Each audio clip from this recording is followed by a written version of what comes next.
Oke, di video ini akan Bapak jelaskan tentang bagaimana menyusun rangkaian seri dan paralel. Jadi rangkaian seri dan paralel itu adalah penyusunan komponen-komponen yang dalam hal ini adalah resistor yang dimaksud. Walaupun dalam konteks yang lebih luas bisa saja menggunakan komponen lain. Yang membedakan nanti adalah kalau seri itu disusun dalam satu jalur, sedangkan kalau paralel itu berbeda jalur. Sekarang kita misalkan gunakan dua contoh hambatan. Di sini kita menggunakan hambatannya berupa lampu yang nilai hambatannya 4 ohm dan satu lagi juga 4 ohm. Kita pakai dua hambatan dulu. Nah, pertama kita rangkaian seri dulu ya. Nah, kita taruh seperti ini. Kemudian kita letakkan sumber tenaganya atau sumber tegangannya. Nah, kemudian kita sambung dengan kabel.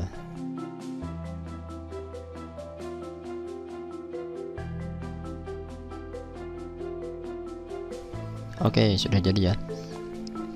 Nah, ini adalah gambaran untuk rangkaian seri. Di sini kita lihat untuk lampunya menyalanya cukup terang, tapi mungkin nanti bisa kita bandingkan dengan yang rangkaian paralel. Kita buat di sebelahnya saja ya.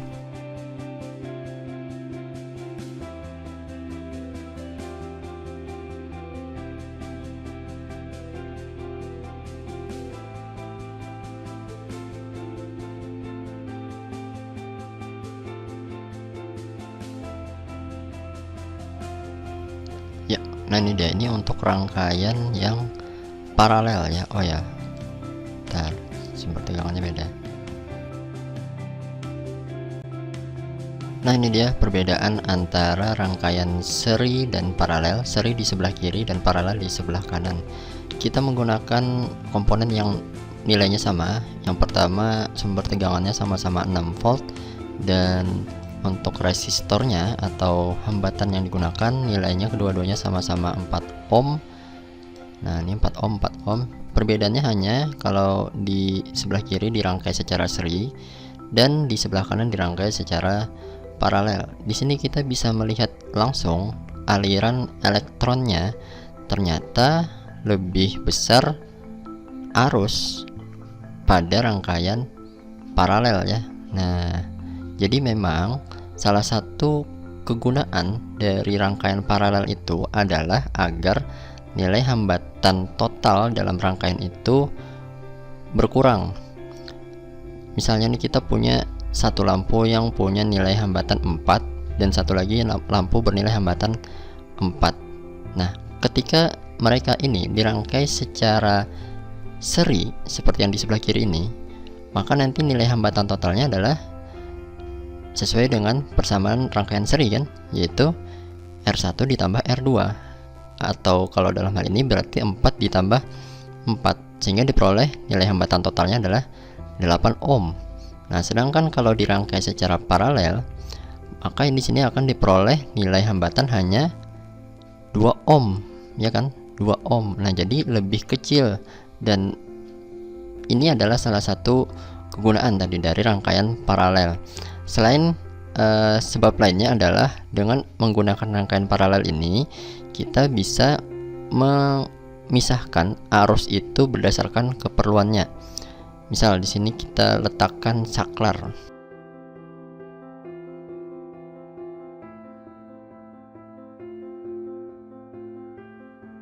Nah, sudah. Ini ada saklar. Saklar ini adalah, kalau istilah kita di kehidupan sehari-hari, adalah ketekan kan, ketekan listrik, tempat menyalakan lampu itu. Nah, kita lihat di sini keduanya kan masih dalam posisi terbuka, artinya rangkaiannya terputus semua nih.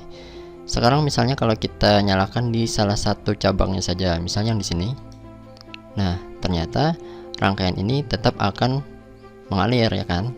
Dan yang menyala hanya yang di sebelah atas, sedangkan yang di bawah mati.